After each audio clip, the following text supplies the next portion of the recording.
Добро вечер и благослов Божи до сите слушатели се разбира кои што ќе слушаат емисијата Гласот на вистината. Навистина мене ми е мило и драго што можеме се разбира и оваа вечер да бидеме заедно собрани да го слушаме гласот на нашиот Господ и Спасител Исус Христос. Многу често пати зборувам дека е многу важно да размислиме дали сме дел од Христовото стадо. Библијата зборува за тоа нешто. Евангелистот Јован ги запишал зборовите на Господ Исус Христос кои биле кажани од неговата уста пред 2000 години. Дека тој е пастир-началникот и дека црквата е стадото Христово. Почитувани, дали ние припаѓаме во тоа стадо? Всушност, прашањето е кој може да припаѓа на Христовото стадо? Оние кои што веруваат и оние кои што се деца Божи преку верата во Исуса Христа. Меѓутоа, исто така Библијата зборува дека оние кои што го слушаат гласот на пастирот, тие можат да бидат дел од стадото Христово. Тие можат да бидат дел од тоа Божјо стадо кој Господ го има за целиот свет. Потоа, евангелистот Јован добива откровение кое е дадено преку Исуса Христа дека во тоа стадо ќе има многу мноштво на народ од сите јазици, племиња и народи. Затоа се надевам дека емисијата Гласот на вистината служи со цел да ве охрабри, да го издигни вашето духовно ниво, да ви помогне во одот со Господа, да ви помогне да го разберете писмото, зборот Божи, кој е инспирирано се разбира преку Духот Свети.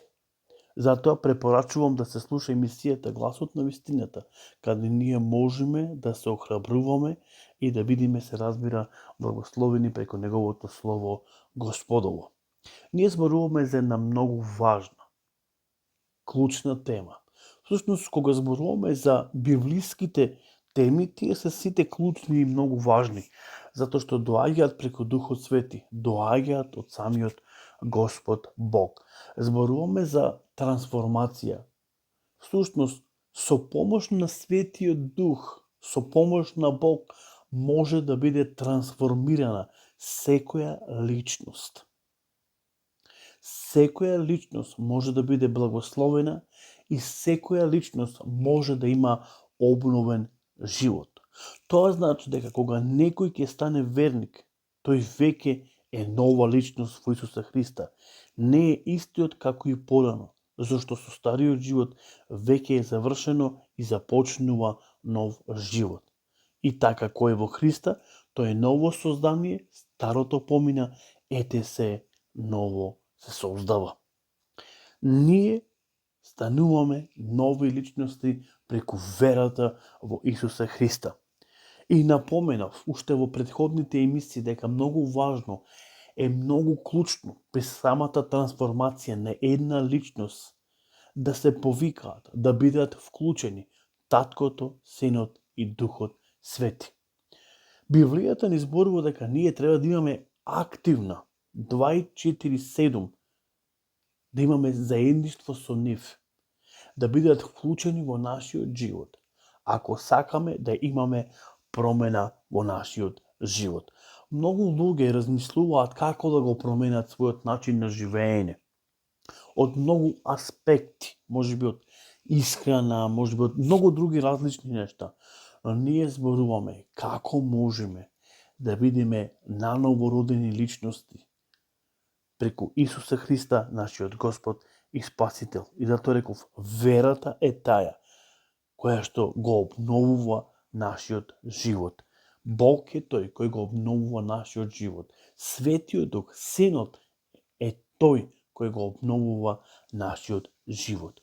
Што значи ова изјава наново роден? На што мислел Исус кога постојано, буквално постојано, нагласувал дека треба наново да се родиме? Спасителот никогаш, ама буквално никогаш, не зборувал напразно. Ако тој го употребувал овој израз, ако не се роди, тогаш мора да постоја или да постојат некои слични работи меѓу физичкото и духовното, се разбира, раѓање. Јас мислам дека има некои неверојатни сличности меѓу не наново родено бебе и не духовен нероден човек. Што знаеме за наново родено бебе? Наново роденото бебе е живо, но неговиот живот е ограничен и зависен од многу нешта. Постојат големи сличности помеѓу неродено бебе и недуховно родени луѓе, се разбира. Луѓето кои не се духовно родени, тие имаат физички живот, меѓутоа немаат и духовен живот. Еве како апостолот Павле до 1 Коринтијаните, 3 глава, ни е запишено. И вака вика: Драги мои, додека бев кај вас, јас не можев да ви зборувам како духовно зрели христијани. Ви зборував како на телесни луѓе, како на луѓе што во Христовата вера се наново роденчина. Ве нахранив со млеко, а не со тврда храна, бидејќи уште не бевте способни да ја примите, за жал, ниту сега сте способни. Се уште сте телесни како луѓето од овој свет, штом меѓу вас има завис и се карате. Еве како апостол Павле им зборува на коринтијаните. Кога ќе отчитаме писмото до коринтијаните, ќе можеме да откриеме, се разбира, многу работи. Но овде Павле во оваа 3 глава им зборува: не можев да ви зборувам како новородени луѓе. Ви зборував како телесни. Интересно. И потоа Павле продолжува, се сврнува на ова послание до Ефесијаните и вели: тие луѓе имаат физички живот, но имаат потреба и од духовен живот. Барајќи го духовниот живот од Бога, доживувале духовни оживувања. И еве што вели потоа: и вие кои бевте мртви поради вашите гревови. Ефесијаните, 2 глава, 1 стих. Потоа вели: Исус ова го истакнува и во Евангелието според Јован, 3 глава, 6 и 7 стих, вели вака: роденото тело тело е, а роденото дух е дух. Не чуди се што ти реков дека ти мора наново да се родиш.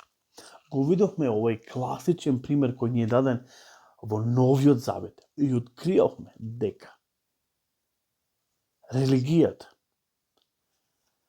дека не е наново раѓање, исто така дека и образованието не е наново раѓање, затоа што Никодим, кој бил фарисеј, ученик на Исуса Христа, бил човек кој исто така